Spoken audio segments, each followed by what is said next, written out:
અંકલેશ્વર સ્થિત તુલુસાંગા સમાજનો 8મો વાર્ષિક ઉત્સવ યોજાયો હતો. અંકલેશ્વરને કર્મભૂમિ તરીકે અપનાવી કર્ણાટકના તુલુસાંગા સમાજના 8મા વાર્ષિક ઉત્સવ ઉજવણી કરવામાં આવી હતી.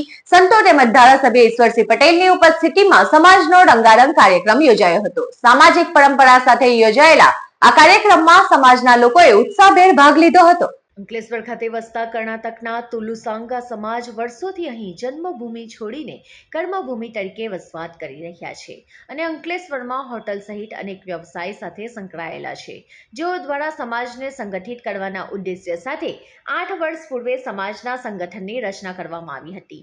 તુલુસાંગા સમાજના 8મા વાર્ષિક ઉત્સવનું આયોજન અંકલેશ્વરમાં મા શારદા ભવન ખાતે યોજવામાં આવ્યું હતું.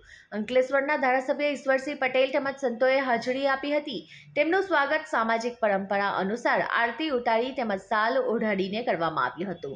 વડોદરા, મુંબઈ, સુરત, અમદાવાદના સમાજના એસોસિએશન પદાધિકારીઓ પણ ઉપસ્થિત રહ્યા હતા. આ પ્રસંગે સમાજમાં બુકનું ઇનોગ્રેશન પણ કરવામાં આવ્યું હતું. સવારે 11 વાગ્યે સ્ટેજ પ્રોગ્રામ યોજવામાં આવ્યો હતો તો બપોરે સમાજનો કલ્ચરલ પ્રોગ્રામ પણ યોજવામાં આવ્યો હતો તેમજ રાત્રિના નાટકનું આયોજન કરવામાં આવ્યું હતું.